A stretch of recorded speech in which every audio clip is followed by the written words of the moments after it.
According to the National Missing and Unidentified Persons System, there are approximately 90,000 missing persons in the United States at any given time.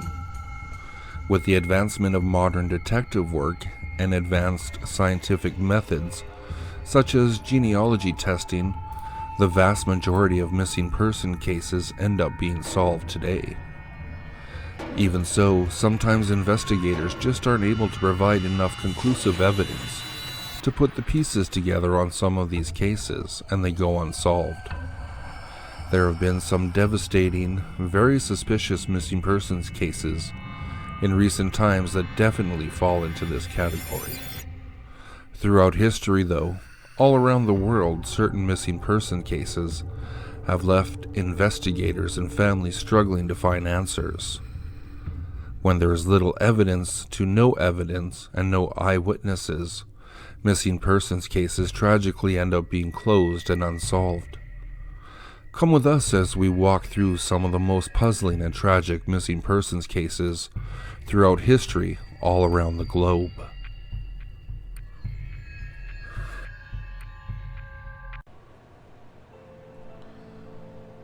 Have you ever stopped to wonder what might happen if the photo you just took turned out to be your last?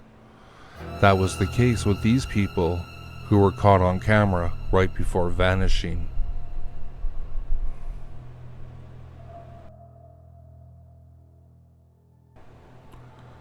Rolf Bay. This photo shows Norwegian adventurers Rolf Bay and Cecile Skog sharing a kiss just before they make the ascent to the summit of K2, the second highest mountain in the world.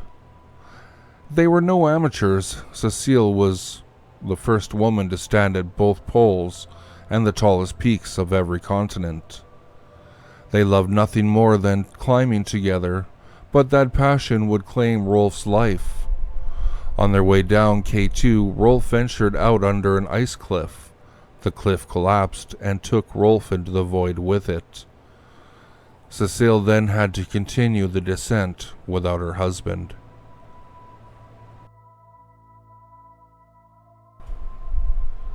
Brian Schaeffer. In detective fiction, there's a subgenre called locked room mystery, where it seems impossible for a criminal to have committed the crime in question without being detected.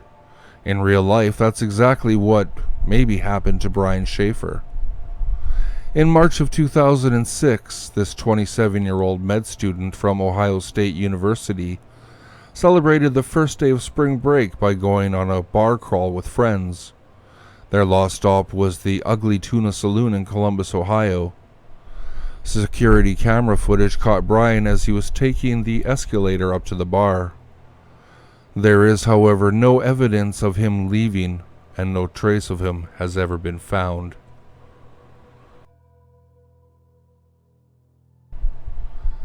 Dan Wallach.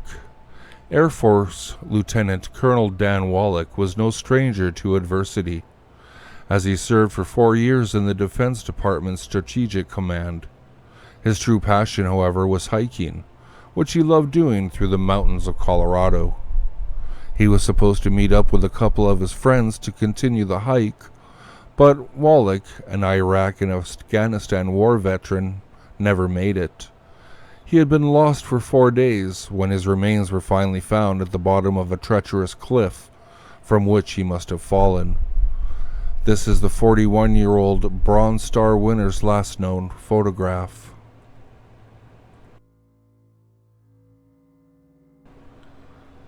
Gary Box. This photo represents selfless heroism and the ultimate sacrifice. The firefighter is 35-year-old Gary Box, and he's running towards the World Trade Center towers on September the 11th, 2001. He would never return, as his remains have not been found to this day, leaving his family completely without closure. Then, 9 years later, they finally got it in the form of a photograph taken by a complete stranger. It showed a firefighter running through the Brooklyn Battery Tunnel towards the towers while cars were stuck in traffic. It was taken by a Danish businessman also stuck in the tunnel, who happened to snap Gary's last photo.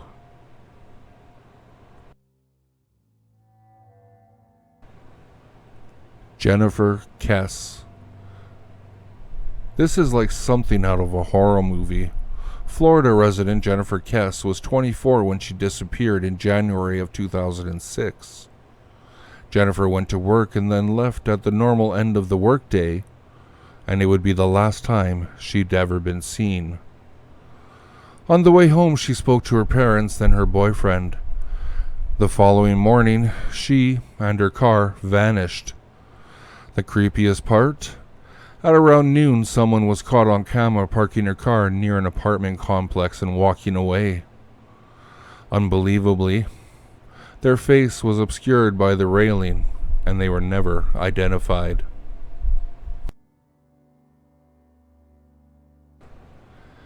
Kenny Veach.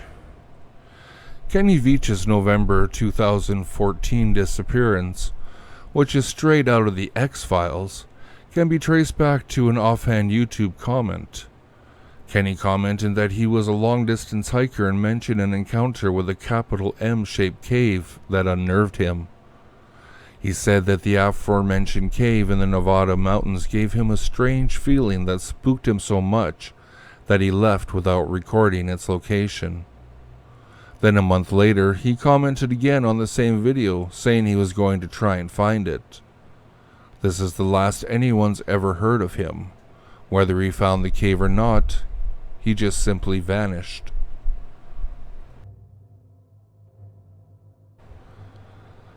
Natalie Holloway.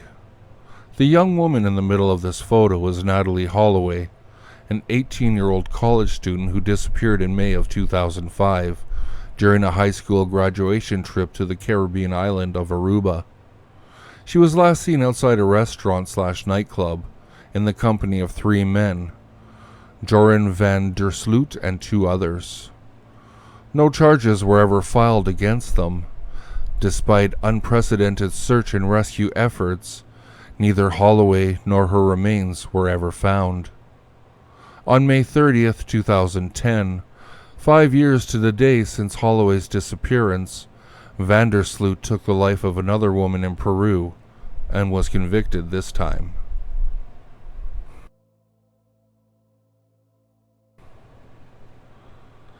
David Johnston.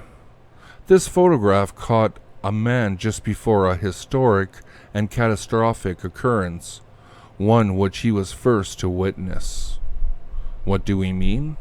Well, this is the United States Geological Survey volcanologist David Johnston, 13 hours before his passing as a result of the May 1980 eruption of Mount St. Helens in Washington state. It was the most disastrous volcanic eruption to occur in the continental U.S. since 1915, and Johnston had a front row seat. Vancouver, Vancouver, this is it," he transmitted before a blast sent him flying. His remains were never found.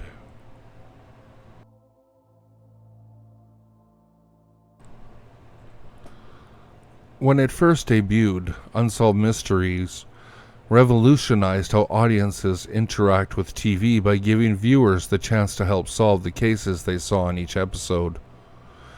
With a call-in tip line, viewers of the original series could report whatever information they knew that was relevant to a specific case.